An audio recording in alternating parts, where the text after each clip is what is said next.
देखिए, जो जनहानि हुई है आपदा में, जैसा कि हमने बताया कि विगत वर्षों की तुलना में इस वर्ष बरसात ज़्यादा हुई है। लगभग 574 मिलीमीटर बरसात हुई है। औसतन 2010 से मेरे पास आंकड़े हैं, अभी रेडी आंकड़े हैं 2010 से 2025 तक का। कभी 300 मिलीमीटर, कभी 320 मिलीमीटर, कभी 400 मिलीमीटर, कभी 325, 350, इस तरह से रहा। 574 कभी नहीं पहुंचा है। इसके पहले का भी देखें तो वो भी बहुत ज़्यादा नहीं है। 2010 से 2025 के बीच में कभी इतनी बरसात नहीं हुई है। तो बरसात ज़्यादा होने के कारण राज्य में नुकसान बहुत ज़्यादा हुआ है। इस वर्ष प्राकृतिक आपदा से लगभग 79 कुल मृत्यु हुई है अब तक। करीब 115 लोग घायल हुए हैं। कुछ लोग मिसिंग चल रहे हैं, जिनकी संख्या लगभग 90 है। हालांकि इसमें से जैसे कुछ आंकड़े थे मिसिंग के, कुछ लोग हम दिखा रहे थे कि वो पौड़ी में भी मिसिंग दिखाए जा रहे थे और उत्तरकाशी में मिसिंग दिखाए जा रहे थे। बाद में जब दोनों को हमने मिलाया तो देखा कि वो कॉमन थे। तो ये संख्या घटेगी, अभी संख्या इतनी है। इसमें से कुछ लोग ऐसे हैं जिसका कोई प्रूफ नहीं है, लोगों ने अंदाज़ लगाया कि ये मिसिंग है, तो हमने उसको शामिल कर लिया है, सबको जिसका भी बताया गया।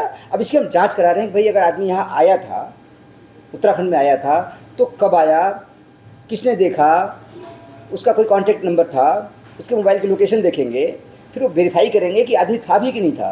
क्योंकि ऐसे समय ये भी देखा जाता है कई बार कि लोग अंदाज़ लगा के बोल देते हैं, बाद में आदमी कभी जिंदा पाया जाता है कहीं। तो किसी की भावना गलत नहीं होती है, लेकिन हम उसको पूरा ठोक बजा के देखेंगे पूरा ढंग से कि जो आदमी था उसका अस्तित्व है कि नहीं है। अगर वो आदमी था, यहाँ आया था, तो निश्चित रूप से हमने अभी सबको शामिल कर लिया है। फिर जांच करने के बाद एक्चुअल स्थिति सामने आएगी। इसके अलावा जो हमारे पशुओं की हानि हुई है 3,900 पशु छोटे बड़े हमारे नुकसान हुए हैं। और पक्का हाउसेज हमारे 238 के आसपास कुल नुकसान हुआ है।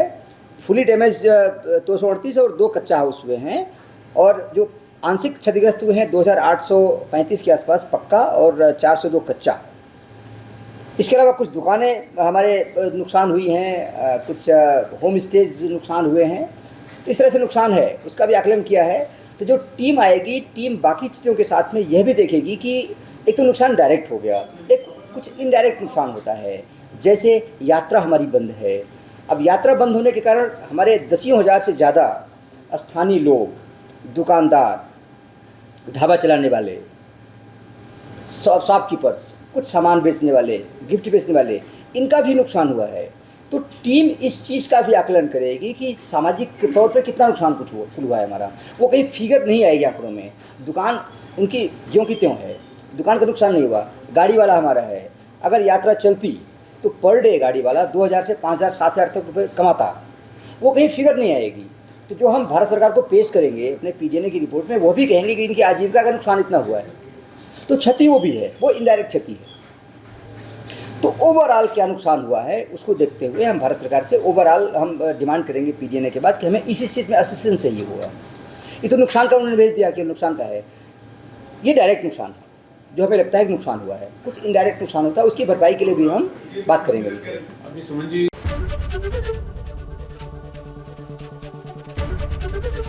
एबीपी गंगा, खबर आपकी, जुबान आपकी।